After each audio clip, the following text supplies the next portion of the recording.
Hello, everyone. I'm Jim Garrison, and I want to welcome you to day 336 of Humanity Rising on this 11th day of October. I want to note October 11th because today in the United States, we traditionally celebrate Columbus Day. But given that we are learning more and more about Columbus, first, that he wasn't the one who discovered the Western Hemisphere at all. It was discovered centuries earlier by the Norsemen. And the more we're finding out, the more we're finding that in deep antiquity, people were coming and going from the Western Hemisphere to the Eastern Hemisphere, from the Mediterranean and even Australasia in craft. To the Western Hemisphere. So Columbus's great achievement has evaporated as historical research has deepened. But more broadly, the coming of Columbus to the Western Hemisphere, he landed, as you may recall, with 3 ships, the Nina, the Pinta, and the Santa Maria on October 11th, 12th of 1492 in Santo Domingo. And he thought he'd gone to India. So he called the natives that he saw Indians. And they were so benign. Most of them were naked. They were very playful. And within weeks, they had been rounded up. They had been forced into looking for gold. They had been raped. They had been pillaged. And they had been enslaved. And the carnage was so devastating and so abrupt that the remaining natives went to a certain part of the island and all committed suicide en masse. And I tell this story as we begin our contemplations today because this rapacious behavior by Christopher Columbus and his men in the first contact between modern Europeans, colonial Europeans, and the Western world was an harbinger of things to come. And within the next 100 years, 90% of the entire indigenous population of North America, Central America, and South America had been wiped out by a combination of war and intentional disease. It was actually the British who first seeded polio-infected blankets in trades to the Native Americans. Spanish did the same thing and intentionally used plagues to wipe out the indigenous populations. So we take this moment as Humanity Rising traverses the months, now well over a year since the beginning of the pandemic, in our commitment to stay the course and bring perspectives of interest and diverse points of view to our collective council. And today we want to begin our program with just a consecration of the suffering of the indigenous peoples by the Europeans and the doctrine of dominion, that somehow the Europeans had a God-given right to do anything they wanted to the indigenous populations. It's worth remembering that it was discussed and debated for 100 years by the Jesuit and Dominican and even the Protestant theologians in the 16th century as to whether the indigenous peoples in this part of the world were even human. And it's also worth noting that when they translated the books of the Aztecs after Cortez conquered the Aztecs in 1521. They found such striking similarities between the creation stories of the Aztecs and the creation story of Genesis, and even the life of Jesus of Nazareth, that they decided they needed to burn all the Aztec books so that no one would even suspect that there was any commonality between the great Christian doctrine and the so-called heathens. Because if you equate insight, you cannot dehumanize nearly as efficiently as you need to engage in mass slaughter. So that's the day that we find ourselves on October 11th, 1492 to 2021.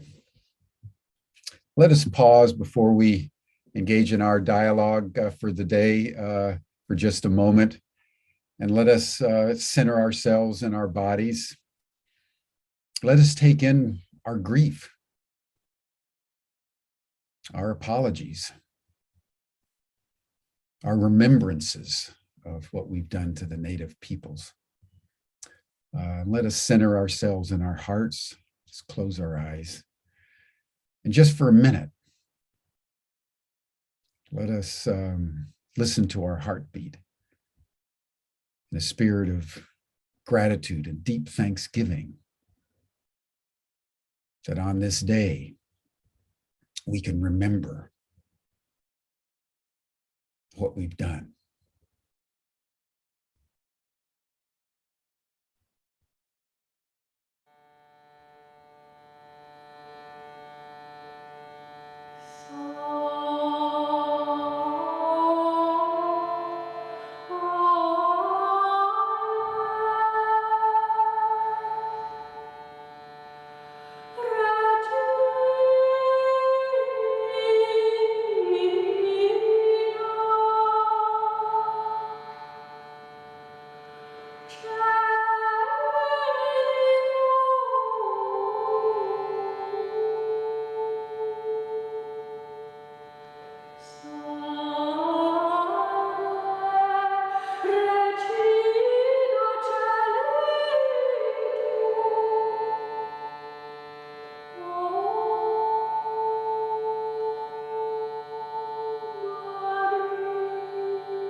Thank you, everyone. Now, with an open heart and a heart full of gratitude and love for each and every one of you, I want to begin our program by remembering, for me, back many years ago, I think it was in the 1980s, I read a book called The Global Brain by a gentleman, Peter Russell. And that was a book that everybody was reading back then. And it was in the aftermath of Teilhard de Chardin, the great French Jesuit theologian, talking about the noosphere and the creation of a mind, a cosmic mind that enveloped the earth and into which we could commune and participate.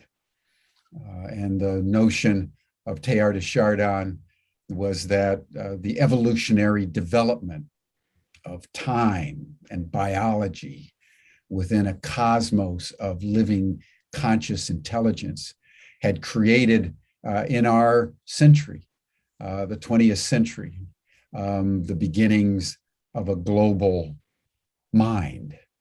So when Peter Russell came out with his book on the global brain, and began to put some scientific and interstitial connectivity in a way that made it real. That was an inspiration to many of us. Peter was trained at Cambridge, my alma mater, actually, in theoretical physics, developmental psychology, computer, back in those days, which was a new field. And he's gone on to write numerous books, and we'll be discussing his latest book, Letting Go of Nothing. But let's start, Peter, first with any comment that you would like to make as a European about this day that we are commemorating, Columbus Day, Indigenous Peoples Day, here in the Western world where you now reside. Let's start there. Yeah. What comes to mind immediately is a couple of things. Yeah, and it's, what you were saying, it's really, really important to remember, what the Europeans did and the tragedy of it all. There aren't words for it, really. I can't find words but the more we just realize what happened, there's so much that happened that we probably was never in recorded history. And the other side of it, which you touched upon, is also just to remember the incredible wisdom that they had, wisdom of how to live in community, the wisdom of nature. That was there. And it wasn't just the peoples who got, extinguished or really repressed, but that whole wisdom got oppressed, that whole knowledge. And I think that's another side of it, and just really respecting that. I think that's something else that's really happening in the world today, is just touching into that. And what I often also like to remember is, as a European, as a British European, I am the descendant of an indigenous people. Whatever the Celts were, however far back you go. I mean, actually, when I look at my own family history, as far back as I can trace it, I'm English all the way through. So, but if I went really way back, there's obviously other influences there.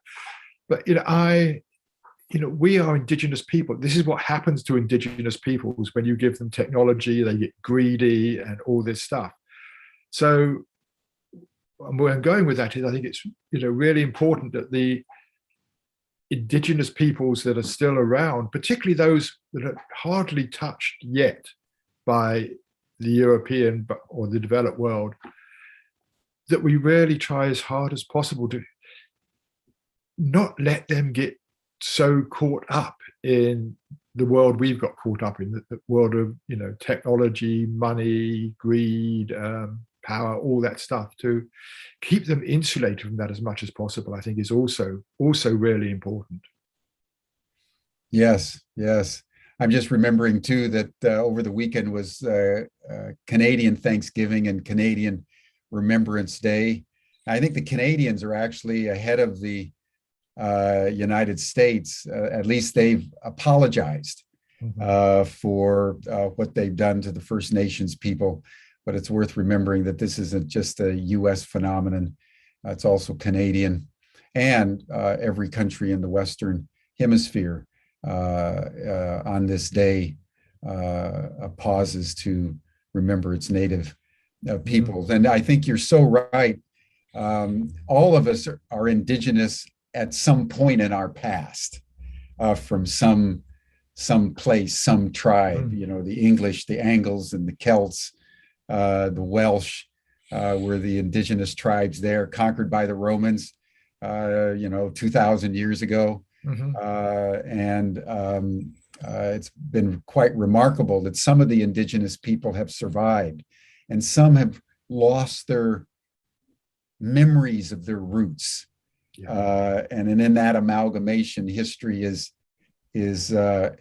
acted out. And just a couple of weeks ago, Peter, we had some members of the Caro Nation on Humanity Rising, and they were there at the time of Pizarro and the Incas in the 1520s, and they escaped way up into the high Andes Mountains and and kept themselves sequestered for 500 years, like the Koji in Colombia, and then came down about 15 years ago to warn us that we were about ready to destroy ourselves and a lot of the planet if we didn't stop this rapacious greed and exploitation. So you're so right that in remembering the wound we inflicted, we must also remember the wisdom that they now can bring to us. So I want to appreciate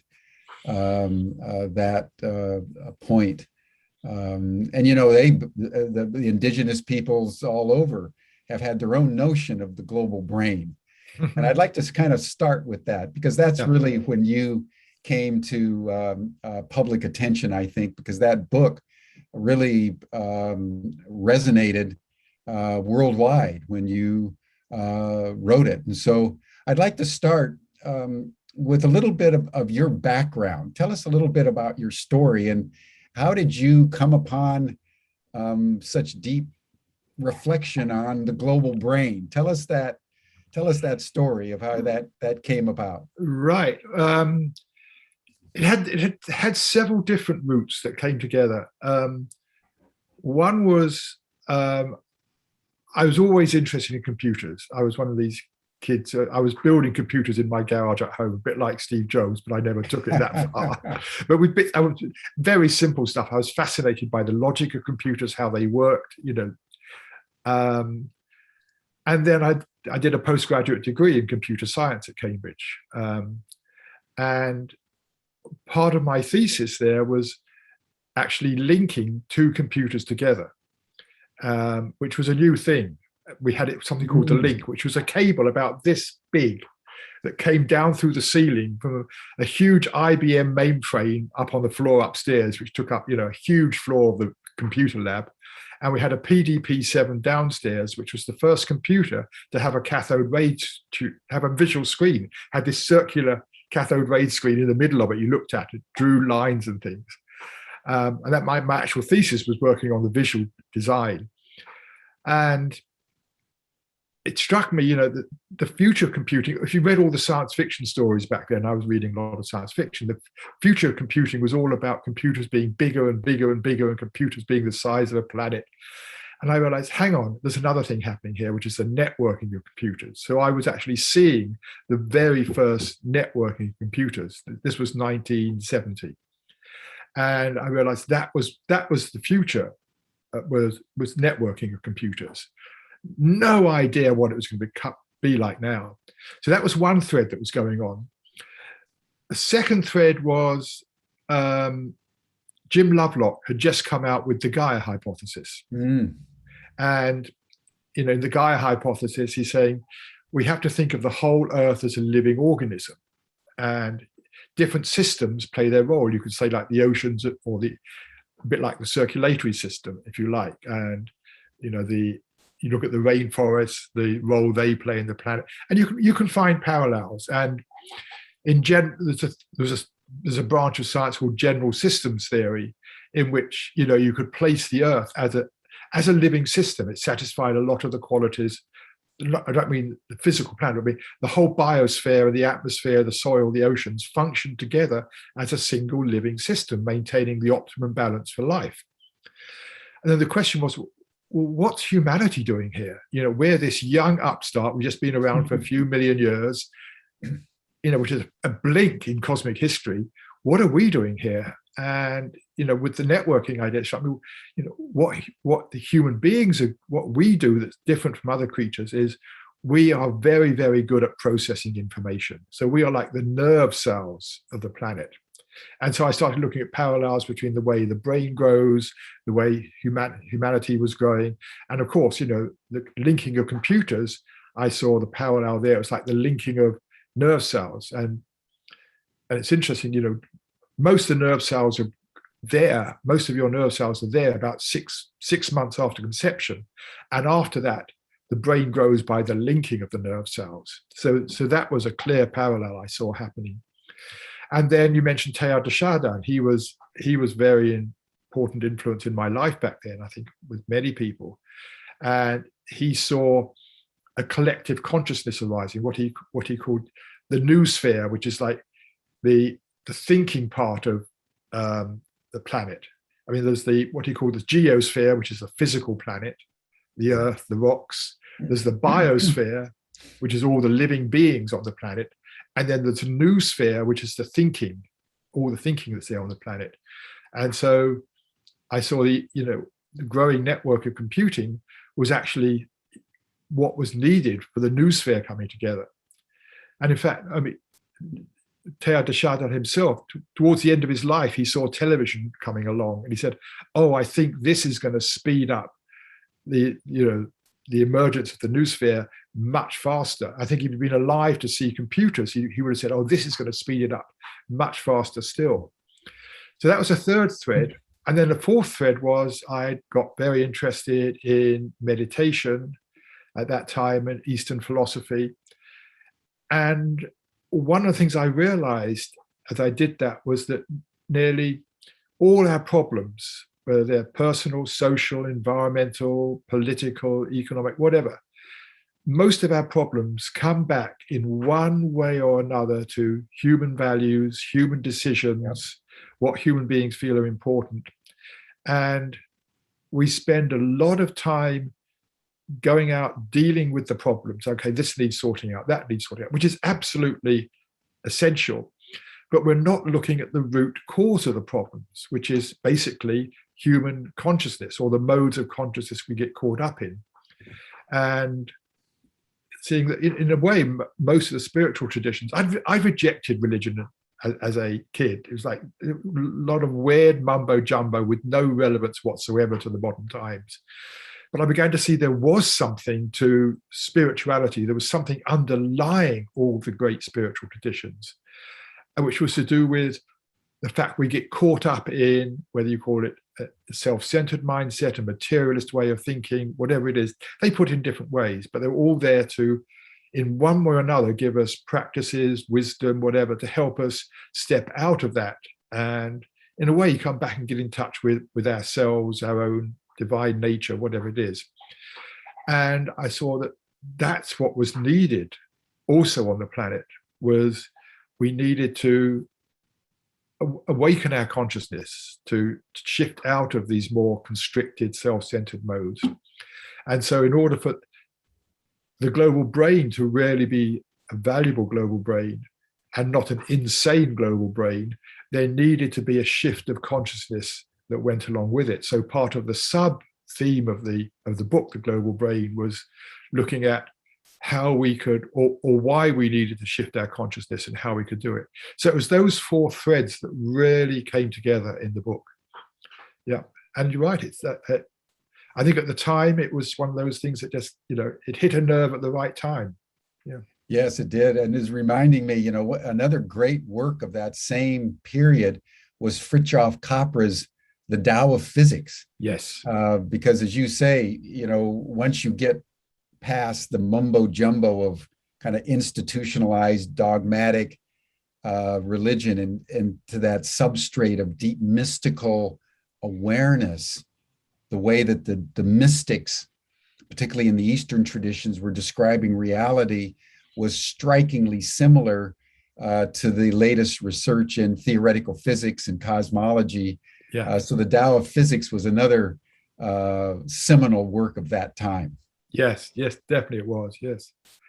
So it was really the simultaneity in your experience, Peter, between theoretical physics and computer sciences at Cambridge University, and then going to India and imbibing that deep mystical tradition that somehow came together to produce the global brain. Yeah, and you're right. It goes back further into my interest in physics, and actually, incidentally, back at that time, I mean, Fritjof was living in London. I was in England. We met very early on in all this. I think a couple of years after I finished my degrees, we happened upon each other at an event and started chatting about this. His book was still, he had this 6-page paper he'd written on the Dow of Physics. Just in those days, we typed things out and then mimeographed them. We rolled all those, and they came out smelling of chemicals. And he had one of those. Photocopiers were still, really rare things. Yes, I was fascinated by physics. I started off as a mathematician. I was good at maths. I loved it. It's just seeing how so much could be brought back down to math. Theoretical physics is basically mathematics. Yes. And I loved it. And I was good at it.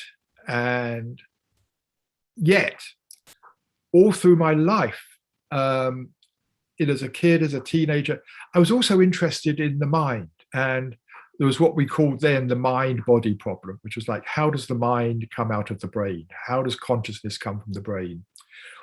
That sort of stuff. And, at school with my fellow, school kids at school, we'd sit around, after class and have these long philosophical conversations, probably pretty naive then, but so it was an interest. And there came a point, it was really in my third year of study of physics, I realized physics in the end, it may, uncover, it can already explain a lot, can begin to explain, how molecules hang together, even how, complex things work. We begin to understand that. We could begin to understand through science, ultimately, how life works. Ultimately, we're a long way from it, we could understand everything about the brain, how it works, what happens when I'm seeing you now, or when I solve a problem, or I fall in love, whatever. We maybe understand everything in the brain, but I realized it couldn't say why we actually had an experience. According to physics, we should all be biological robots doing our thing, but why is there an internal world of experience going along with it? And I just realized physics wasn't going to go there. And yet, and this was the irony, all of physics was, well, not all of it, but most of physics was taking place in the mind. And the actual experiments were taking place out there in the world, but the hypothesis behind the experiments, and then the reasoning with it, the conclusions, the theories, the mathematics of it, were all in the mind. It was consciousness was an absolutely essential part of doing physics. And yet physics couldn't explain why there was consciousness. And this seemed a huge problem, which suggested to me there's something actually missing in science. There's something not there. Science prides itself on its predictability. If you come up with a new theory, then you test it by seeing what it predicts. And here we have a whole paradigm in science, the materialistic paradigm, which doesn't predict the one thing we know for sure. The one thing we know for sure is that we are conscious, experiencing beings. Right now, this is half virtual because I'm seeing you on Zoom, but my whole reality could be a virtual reality. I could be in the Matrix right now. This could be an event happening in the Matrix, but I'd still be aware. So, and that started leading me off into exploring my interest in consciousness more. I actually shifted. I did partial degree in neuroscience, experimental psychology, thinking if I understood the brain, I would understand consciousness. They weren't interested in consciousness particularly. I learned a lot about the brain.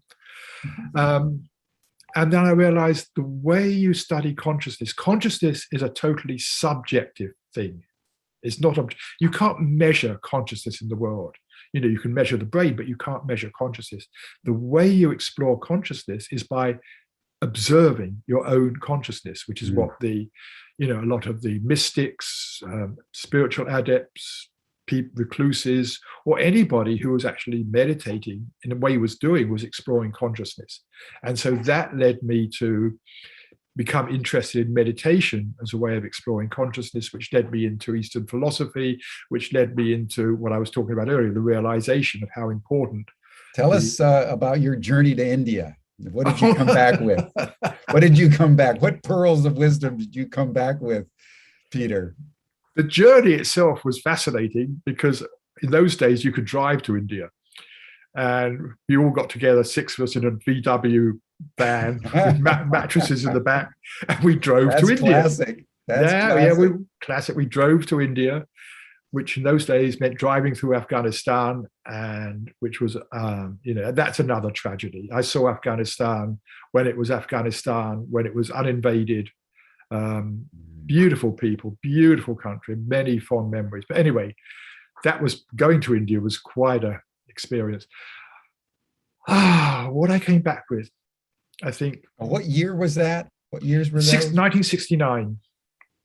1969. I was there through to early 70. Yeah, so you went there right after the Beatles. Yeah, I was meant to be there with the Beatles.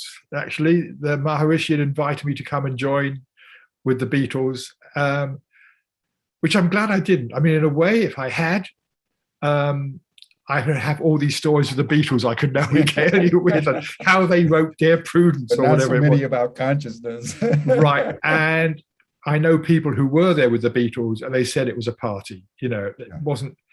And the reason I didn't go was it would have meant breaking my degree program like 4 months before my finals.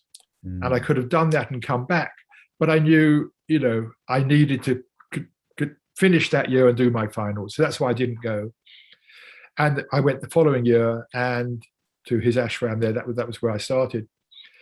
And it was totally different. By that time, TM had started getting, thanks to the Beatles, a lot of students and other people were getting interested in it. And we had the opposite. We had a really serious course. The early research was coming out.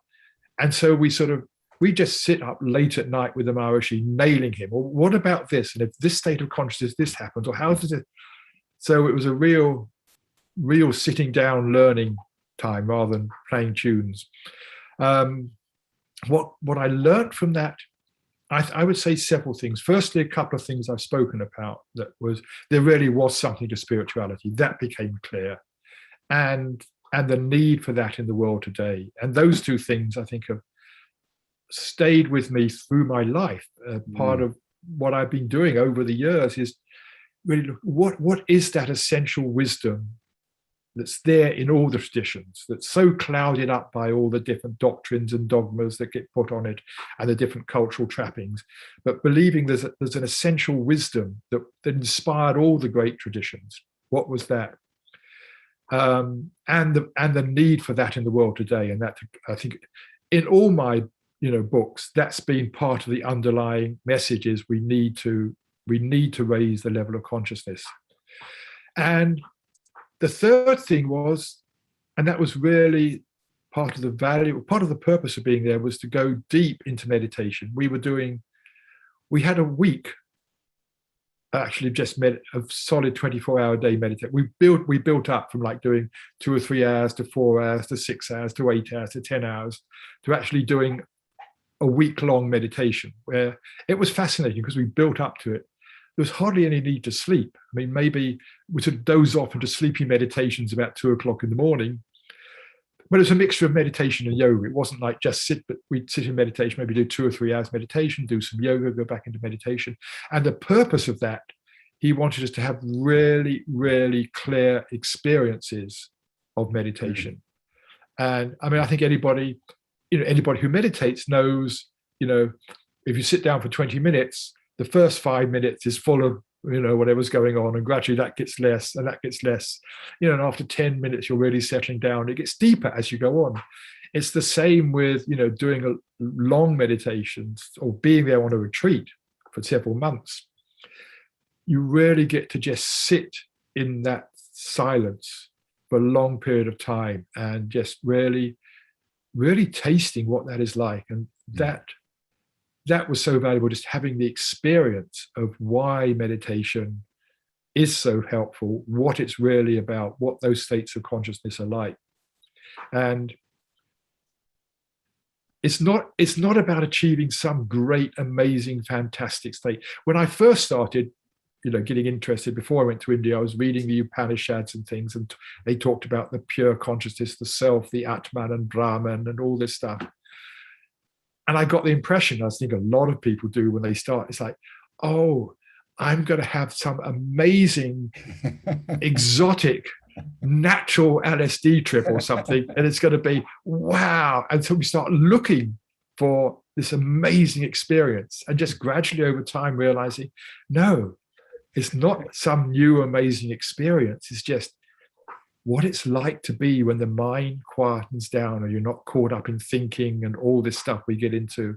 What happens when the mind becomes still? And you just realize it's a delicious experience. You know, it's sometimes called bliss, but I think the word that got translated as bliss, ananda, and that's the word we translate it as bliss. But bliss, again, has this idea of some wow that's going to happen to us. The word ananda, in the long A in Sanskrit, means great, and nanda means contentment. So a more literal translation of ananda is great contentment. And that's what it is. I think anybody who meditates, they taste this. You go into this quality where, I don't need anything else. I don't need to be getting this or chasing this or whatever it is. Nothing needs to be added to it.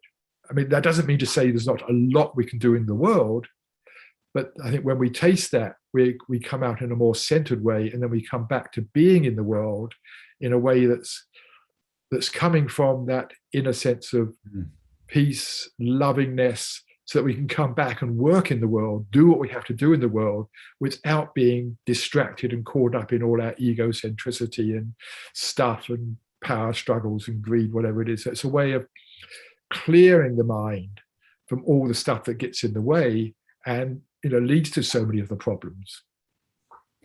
Yes, thank you for that. That leads me to a question that I'd like to probe for the next chunk of time on our dialogue. And that is what I think is a central contradiction in the notion of the noosphere. Because having read, Sri Aurobindo and Teilhard de Chardin, your book, I think many of us in those days really thought that this emergence of a global brain or the global mind was going to be a revolutionary leap forward in human evolution. But I think as we stand here today in October of 2021 and look back at what the global brain has done, the global brain has basically destroyed our ecosystem, decimated our biodiversity, ignited global warming, infested the planet with wars and strife and corruption of all kinds, such that scientists are now contemplating, Peter, as you know, as a legitimate inquiry of scientific discourse as to whether the human race is going to survive the escalating ecological turbulence that we ourselves have unleashed. So I'd like to probe your understanding of this global mind in all its potential, with the reality that the global mind in the last 50 years has taken us over the precipice, and we find ourselves in code red. So how do you understand that basic contradiction? Right. Couple of things. Well, first come back to what I was saying earlier about is it going to be a sane or insane global brain? And that was basically about, we need to shift our consciousness.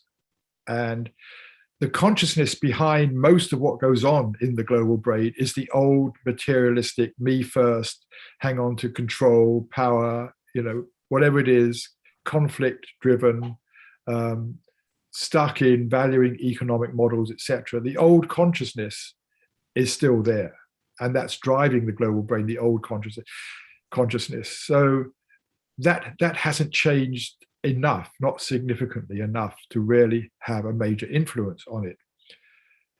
So that aspect, what I saw, hasn't happened as rapidly as I was hoping it would happen or seeing it would happen. I mean, back then, when I wrote The Global Brain in the 80s, early 80s, I saw, by the beginning of the 21st century, things would have changed in consciousness.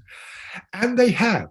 I mean, but also just to point out, that shift is happening, but it's not happening. It's happening, and it's accelerating. I mean, way back then, when I first got interested in spirituality, there was, in the Cambridge bookstore, the university bookstore, the second biggest bookstore in England, there was a shelf about this big up in one corner of the religious spiritual section on the sorts of, on sort of things we're interested or I'm interested in, But those days it was like translations of Indian books by Mullah or Lobsang Rangpa, I don't remember him, who turned out to be a plumber in Cornwall. It was so limited. And there was no audio tapes, there was no videos, none of that existed, let alone the internet. Now, 50 years later, you go into any, small-sized town in the developed world, and you find bookstores devoted to this.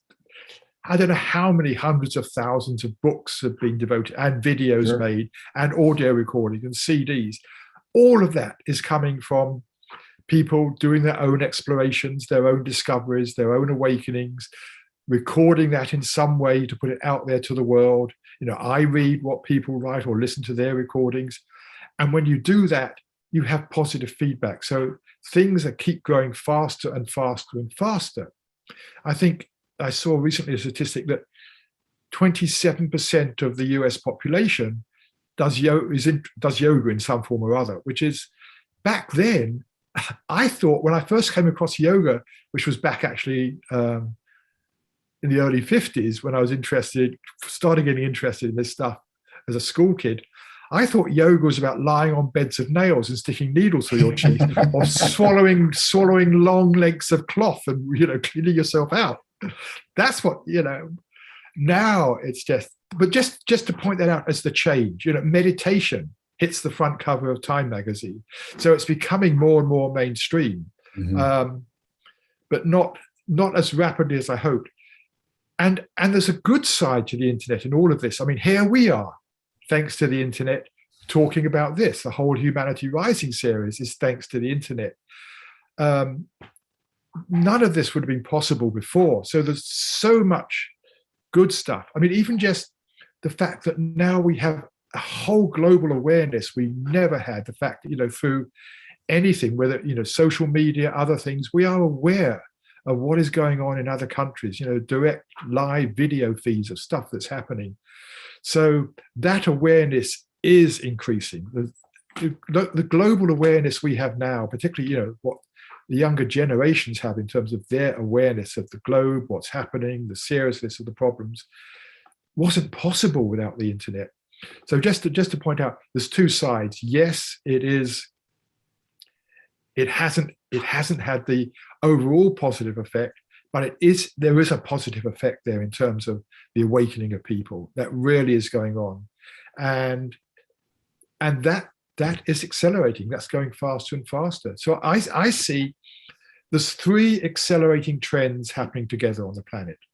There's the acceleration of knowledge, of science and technology development, which has been going on, since the beginning days. But, you look at, how long it took us to develop certain stone tools, how long it took to develop agriculture, how long the Industrial Revolution took to come on, the information revolution. We're now going into what I call the intelligence revolution with AI. Everything's moving faster and faster and faster and faster. Indeed. And at the same time, the negative consequences, that the impact of accelerating growth in technology is also behind so much of what's going amiss on the planet. I mean, an obvious example, climate change comes from the accelerating growth in our use of fossil fuels. And so you've got that positive acceleration in terms of understanding, knowledge. You've got the acceleration in terms of the what I call the stress the acceleration is having on people, the environment, social systems, and you've got an accelerating awakening of consciousness. I have no idea how that's going to work out. I mean, I have my, I have my little things theories, but in the end, who knows? Exactly. And the question is, what team are you playing on? And so what my life is really about in one way or another is how to help that third wave, that third trend, the accelerating awakening of consciousness, which I think is absolutely essential, not only for dealing with the many, many issues we've created and not creating so many more issues, but also, we're moving into a time, what's also clear is a time of more and more of the going wrongs happening, the crises coming in one way or another. We need that awakening in ourselves so that we're not so thrown around by it, so that we can maintain an inner equanimity and balance as something new happens, so that we don't get so caught up and devastated by things. We need to maintain our own inner balance. So I see that awakening of consciousness is absolutely essential for ourselves as well as we move into this world. It's going to become an increasingly unpredictable world. It already is. I mean, who would have predicted, well, COVID, but who would have predicted the ramifications of COVID? I mean, I've always been interested in what could happen. And way back, looking at pandemics, always pandemics, that's going to mean major, maybe, rising death tolls, people being sick, hospitals possibly being overloaded. But I didn't think then, what's that going to do to the supply chain? What's that going to do to the other issues and all these ramifications? That was it probably wasn't totally unpredictable, but it was, I think for a lot of people it was unpredictable. How do we deal with increasing unexpected events? And how we deal with the unexpected is by not being so attached to what we think has to happen and being more flexible and adaptable. So I think the awakening of consciousness is going to also be valuable of service to us in that regard as well. Well, I think you're pointing to something very profound, that as I think it was Lester Brown says, things are getting worse and worse, faster and better and better, faster and faster. Yes. And the tipping points and the exponential explosion of knowledge are now happening just like they're popping all around us. Yeah. And in the middle of that is, I come back to the noosphere. I come back to the consciousness, as you're pointing out, that third great accelerating force. And you're right. The explosion of pathways of elevating consciousness in the last 50 years. I mean, just look at what Esalen brought into into world culture. Your book, Fritjof's book, Gaia by Lovelock, The Global Mind by Willis Harman. There's been some seminal works that really empowered things, and yet things are seeming to get worse and worse in objective ways. And so one of the questions is how do we leverage this massive transformation of consciousness? And if you think, for example, of Paul Ray's work around the cultural creatives, that 1/3 of the American, Canadian, European, and Japanese publics and cosmopolitan cities around the world are what he calls cultural creatives. They're doing yoga. Yep. They're reading enlightenment kinds of works. They're doing the spiritual development that is required to be culturally creative. Mm-hmm. And yet it has not had the kind of impact in the manifest world of politics, finance, economy, business, technology that's necessary to keep us from going off the cliff. So I'd like to probe that interface for a moment, Peter, because you've spent so much time thinking about it. As you view kind of the global brain kind of 40 years on in relationship to Code Red, what kind of advice would you give to people on the pathway of consciousness development? Is there anything we should be doing differently to have the kind of effect that we want? Is there something that we have been doing that we need to accentuate more? I mean, how are you, from your vantage point, looking at this interface between the consciousness necessary for change and actually making it happen in the domains of human mind that are in a retrograde motion? Right. I don't think minds are retrograde, they're stuck. Yeah, that's a diplomatic way of putting it. Yes. No, I don't think it's retrograde. I think, greed, love of power, being in control, self-centeredness have been there all along. It's been amplified by what we can do with it. The love of money, now it's so amplified. So I wouldn't say retrograde, I think stuck. And then the world today amplifies the problems with that. You see, with several things. One is we talk about them. They must change. They must wake up, whether it's, heads of corporations or politicians or scientists or whatever it is, they must wake up. What I always have to remember is I am one of them.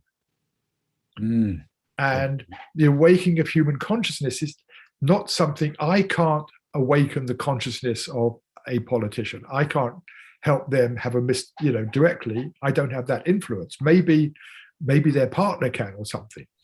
So it's like the first person I have responsibility for in this whole process is myself. And everybody, the first responsibility is how do we actually let go of some of the ego stuff we get caught in. And the more that each of us do that, and the more that 7 billion of us do that, the awakening will be fostering the awakening. And two things, how do we encourage others to do it? How do we spread the word? I mean, what you're doing here, Humanity Rising, that's a major part of bringing, in many different aspects of the awakening, the shift in consciousness, bringing that to the world.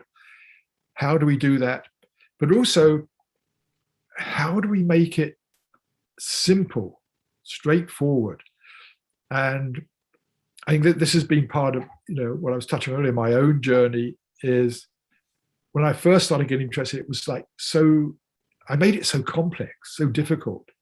And I think what's happening in the world is we are honing in on the essential wisdom. So many different teachers now, you listen to them. I mean, that's the great thing we have today. We have many, many, many people who have actually woken up in themselves online, teaching, running workshops, teaching, writing books.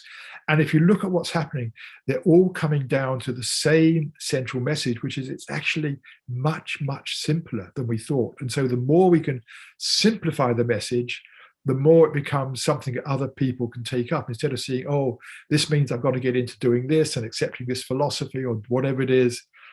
That's all off-putting. I mean, when I started doing this stuff, I was teaching in corporations in the 80s, taking a lot of these ideas into corporations. If I'd mentioned any spiritual word or even the word meditation, I'd have been thrown out.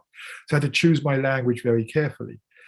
So, because they regarded that as some huge, whatever it was, thing with all these ideas and philosophies.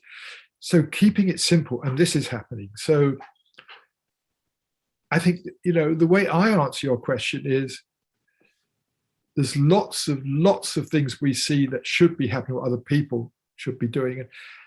And where is my sphere of influence? In my sphere of influence, there's my local sphere of influence, people I talk to, there's people I reach through books or on the internet.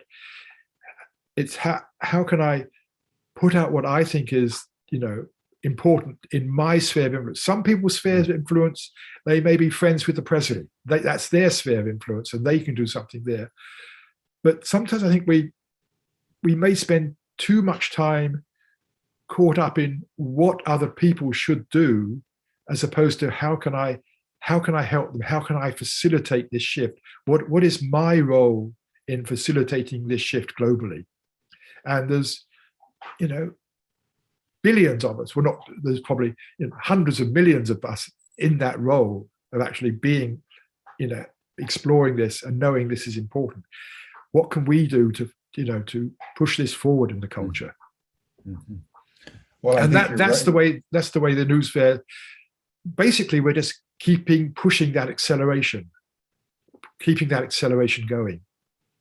Yeah, and the realization, as you're saying, that we have a responsibility for feeding into the noosphere the ideas and the activities and the collegiality required to empower it as much as we can at a time where every choice we make matters.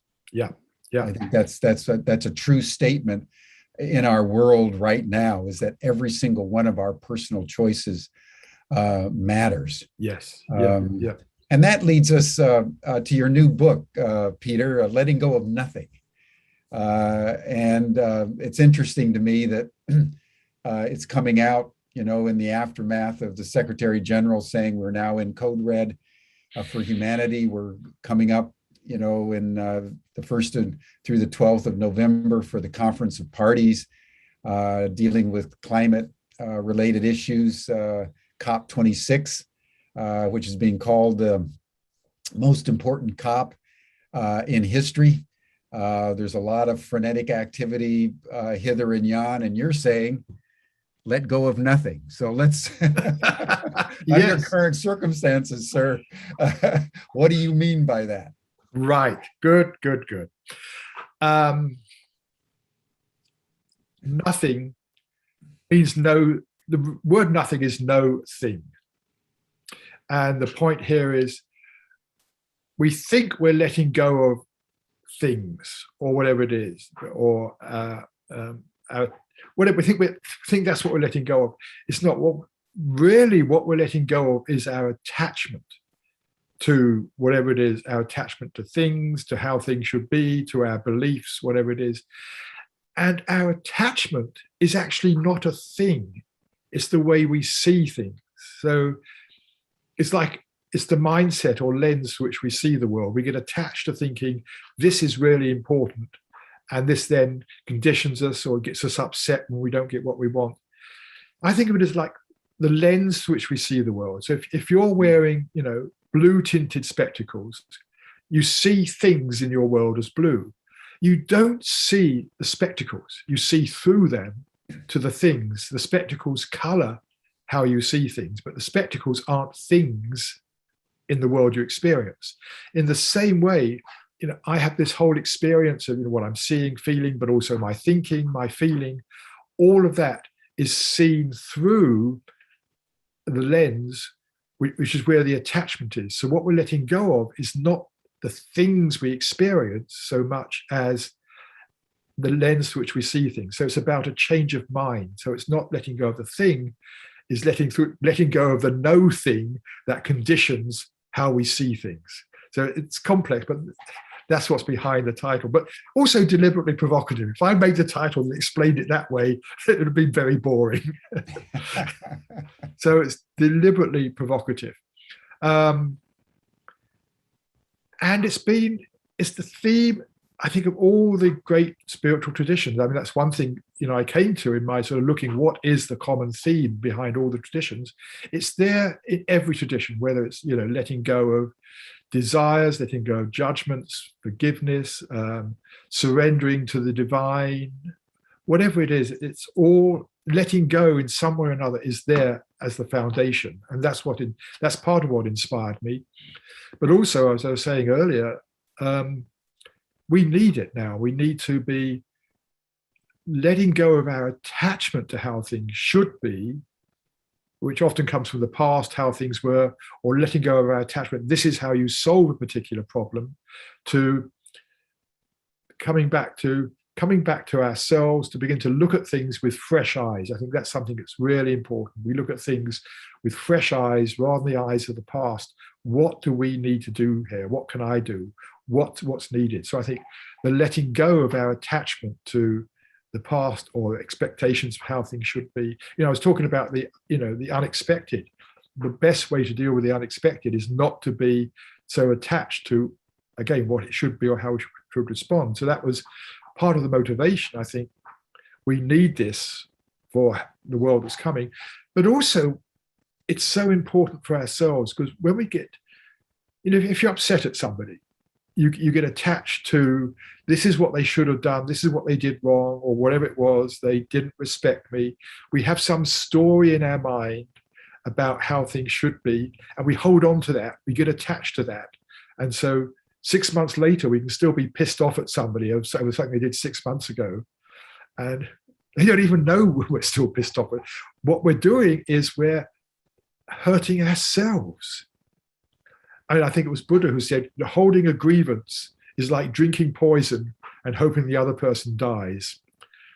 And we need, for ourselves, for our own inner health and sanity, we need to learn how to let go of the things that hold us up, the things that trap us. I'm saying emotions, but many other things, our attachment to possessions, whatever it is. And so I see letting go, as I say, it's the essence of all traditions, and it's absolutely really important for us in our own journey of awakening. But normally, people say, I try to let go, I just can't do it. Or people say, just let go, that's all you need to do. And we think letting go is, something we have to do. And, we think, it's so hard. The approach I've taken, what I've learned over the years, is to reframe letting go, not as trying to get rid of something in our life or some experience or banish it or put the emotion to the back of our mind. What I've learned is to do the opposite. It's almost a martial art approach, which is letting it in. If you're feeling, say you're feeling upset about something, instead of trying to get rid of the upset, tune into it, be curious, what's going on? And first of all, what's going on in my body? Because I think there's so much wisdom in the body. So letting in the feeling, and I reframe it as letting in and letting be. So really opening up to what's happening here? What am I noticing in my body? Where's the tension? And being curious. It's like, this is interesting. When I feel this is going on, and I'm feeling a tension here or a quivering here, and not trying to change it, but by letting it be, we're softening our resistance, we're softening our attachment, and the letting go begins to happen of its own accord. And the same with the mind. We're holding on to some story. The more we can open to it, see what the story is, let it in, allow it to be there, we can begin to see, if I'm upset at somebody, well, maybe they had too much coffee that morning, or maybe there's something going wrong in their relationship, or they got triggered by something in their past. Who knows? But we can begin to step out of our fixed view of what's going on and be more open. And again, the letting go begins to happen. So I see it not as something we do, and that's really the sort of theme in the book, is not saying we do, but how do we create the right mental environment, if you like, which allows the letting go to happen. It's what we're doing, we're doing is the holding on. We're holding on, we're gripping to some idea. I take the example of holding, if you hold a rock in the air, a small rock in your hand, hold it in the air, it's the grip that's keeping it there. If you want to let go of the rock, what happens, and it happens in a fraction of a second, you notice the grip, you notice the tension in the muscles, and you let the muscles relax, and the rock falls. So I see it as the same thing with letting go. We notice the grip the mind is having on something. We notice that grip and actually be curious about how it feels and what's going on. Then it begins to relax. So that's my approach. Is not so much letting go is something we do, but it's something we find the ways to allow it to happen. And it happens gradually. It's like a softening. If I'm letting go of something, it's like it happens. There's a softening of the attachment. Yes, well, it reminds me of Plato's great allegory of the cave. Hmm. He says we're all in a cave and we're find ourselves shackled to a seat, and we're looking at the back of the cave, and the rulers have uh, lit a fire, and there's shadows of different figurines are playing against the back of the cave, and we think that's real. Yeah. And at some moment, according to Plato, generally not of our own accord, but something happens to us, an Yes. event, a trauma, Yeah.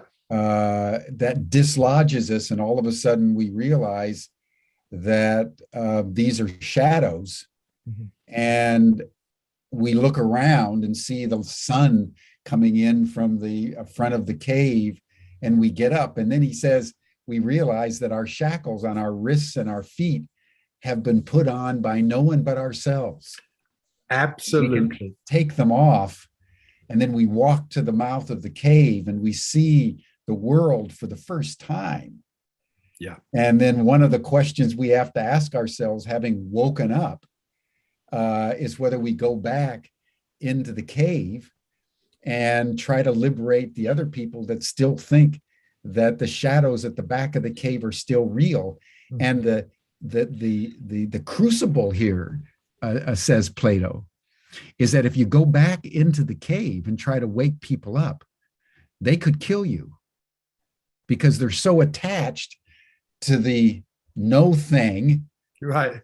that they're willing to do violence to the person who's trying to tell them to let go of nothing. Yeah. So Yeah. speak to us about that reality and that conundrum between Right. those that are woken up Yeah. and those that are still asleep, because we Yeah. see it all around with Yeah. George Floyd. How many demonstrations, how many times have thoughtful people, pounded at the Citadel saying, wake up, Right. wake up, and they're put in jail. Right. And how many spiritual teachers have been persecuted or killed in one way or another, Totally. just because they're Totally. speaking the Totally. truth. And which means that the point I want to start to get at is letting go of no thing ultimately is a political act. yes. Yeah. Yeah. So We're letting go. speak to us about that. It's really we're doing what needs to be done in the world. And I mean, just to go back a second there, taking Plato's allegory, the shadows we see are the dream worlds we get caught up in. The thought stories we get caught up in about this has to happen, that has to happen, I don't want this, where's this going? And most of us spend most of our time in that dream world of the thinking mind. Thinking's great, it's really important, it's so valuable, but a lot of it is totally unnecessary. We're going over stories we told ourselves before, we're imagining problems that don't actually need solving, may never happen. And so it's like, and I think that I'm glad you brought that up because it's a really close analogy to what we're doing. And so it's when we step out of the cave, it's like, for me, the light, we're coming back to ourselves. Here I am. Here I am. I am the one that is experiencing all this. That's the light in a way. And you're right. It's like, what do we do then? I think the act, it is really what I've been saying before. How do we then skillfully go back into the cave and skillfully awaken the others? And that's where the skill of, what do you want to call it, teaching, communication, being gentle, not forcing it on them. I mean, I could maybe think up various scenarios of what you do in the cave, but that I think is the important thing. How do we go back and skillfully begin the process of awakening to people? And mentioning the work I was doing in corporations, I see that's what I was doing in those days. I was living in England and I was coming over to the States. This is in the 80s or late 70s. And I was going to places like Esselen and learning all this stuff, and then going back and saying, okay, how can I take this and present it in ways that people in corporations whose main concern is, meeting their quarterly targets and keeping their kids in school, that they can actually relate to it and understand it. So I think it's, the action is how to skillfully do this. We definitely need to go back into the cave. I mean, there's some people who step out of the cave, they see the light, and that's it, and they're. But I think anybody who's seen the light wants to go back into the cave and help other people. And that, in a way, is what every great spiritual teacher has done. They've woken up, they've seen the light. It's a nice metaphor. They've seen the light, and then they want to share it with people. This is what I've discovered. But then what happens is people misunderstand bits. They get, they introduce bits to their own. They talk about it themselves, add in their own cultural trappings, and it gradually gets distorted and it lost. And so part of it is how do we bring back this essential wisdom in the most simple way and ways that can be understood. And I think that is the action, and that is how we change the world, by helping as many people as possible to wake up, to see the light, and without getting ourselves killed in the process or ridiculed or whatever. Yeah, well put. Well, Peter, I want to thank you. I want to ask one final question. Mm-hmm. If you had to recommend to people a technique or a pathway to activating a capacity to let go of nothing, what would you say it would be? Would it be meditation? Is it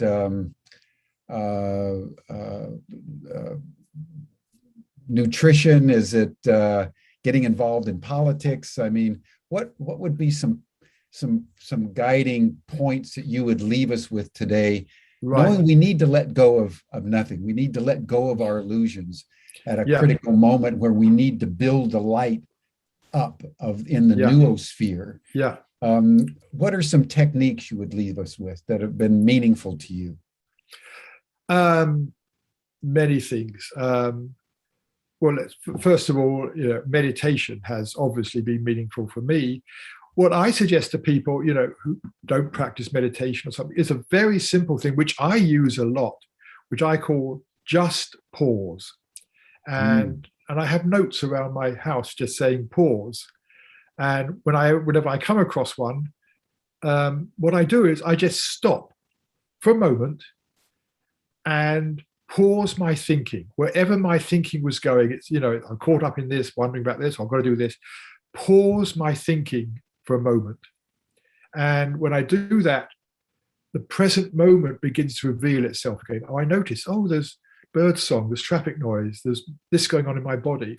But also, there's that sense of relief. It's like I realize how much energy I was putting into the thought. Sometimes a lot of energy, sometimes just a sense of There's always some sense of which is like we're just stepping back that little bit towards the light, in the analogy we were using. Just stepping back that little bit towards that ease, towards our being.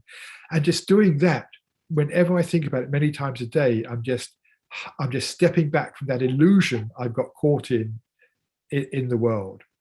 And let's say the nothing is the letting go of the illusion, the attachment about what we think is important. Secondly, you mentioned diet. I think anything we can do to increase our own physical well-being is really, really important. The old saying, a healthy mind in a healthy body.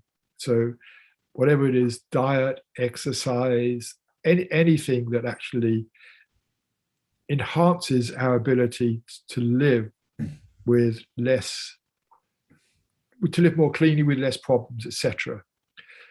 Thirdly, anything we can do in terms of how we care for others and how we care for the environment. How we care for others. There's a principle which I talk about in the book, which I call the principle of kindness, being kind. Remember, I think it was Aldous Huxley was asked near the end of his life, do you have a message for humanity, or what is a summation? I forget the question. What is a summation of your life's work? And he said, be a little kinder to each other. And the reason for that is, I think, deep down behind everything we do, we're all wanting to feel better, to feel more at peace. We don't want to suffer. We want to be loved. We want to be appreciated. In that way, we're all the same. We go about doing it in different ways. But so in any communication we have with anybody, to hold in the back of our mind, how can I communicate this so that the other person feels valued, they feel appreciated, they don't feel attacked or criticized? Because as soon as we do that, attack or criticize somebody, they're going to react in the same way. And we move into a sort of vicious spiral of, I'm going to dig the knife a little deeper because you don't love me enough, and I'm going to teach you the error of your ways that you love me better. It's a silly game, but we do it. So bearing in mind, how can I remove attack thoughts from my communication so that my intention, and we fail at times, but the intention is, how can I be with this person, communicate, whatever it is, in such a way that they feel good as a result, that they feel loved and appreciated. So that's taking care of others, is taking care of their inner well-being. I mean, I think we're good at times of taking care of somebody's physical well-being. Oh, can I help you carry that? Or, you're sick, can I bring you something? Do you need something? Whatever it is.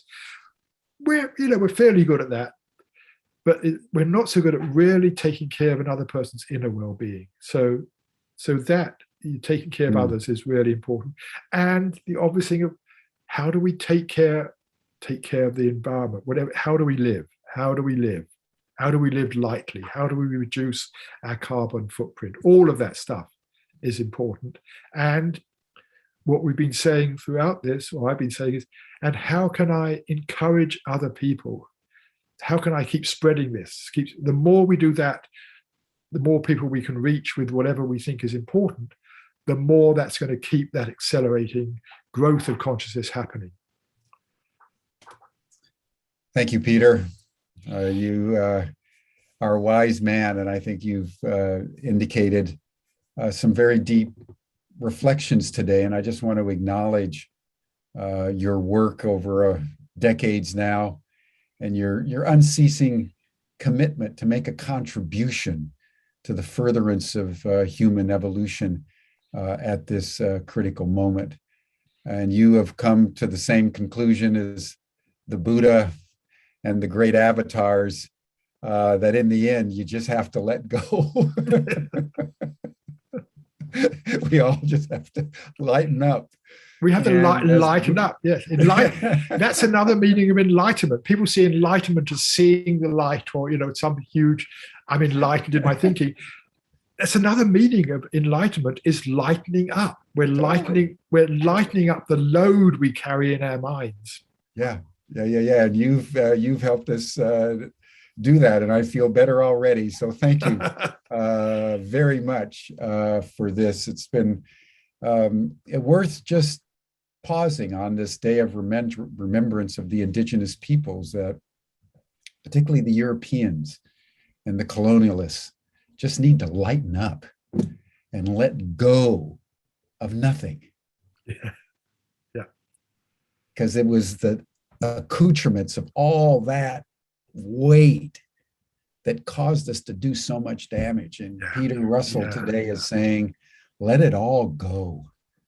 Let it all go, and allow the compassion just to emerge in all its splendor. So Peter, thank you so much for your message today. Deeply appreciate it. I want to welcome everyone to join our after chat session. Now, those of you who can stay after, you'll see the link in the chat box. Peter, you're welcome if you have the time. And then tomorrow, everyone, we're going to delve into David Bohm's work more deeply. David Bohm, like Peter Russell, went to some very deep areas of exploration into the nature of consciousness and what David Bohm called the implicit order, that all of the manifest world, from the tiniest atom to the farthest galaxy, are all intricately interconnected in an implicit, conscious aliveness. And as the Buddha and all teachers have taught, that once you wake up to that interconnectedness, you let go of everything that has made you so small and has caused such deep suffering in your soul and in your body and in your community. So there's a relationship between consciousness, which is what Peter's been saying, the elevation of consciousness and the understanding of the implicit order that enables us to do what Peter is recommending. So that's going to be our Humanity Rising session tomorrow with David Baum and people who've been studying him very, very deeply. But Peter, thank you. It's been a pleasure. And I hope letting go of nothing sells as well as the global brain did 40 years ago. God knows we need it, man. Yeah. Thank you. And lovely to be with, I mean, I don't know how long we've known each other, but lovely to be with you here. Thank you. And thank you for your own wisdom. Yeah, well, thank you. Well, And Humanity Rising, we try. We try to bring thank it you. in. Thank you, everyone. We'll see you tomorrow on Humanity Rising and in the after chat. Bye for now.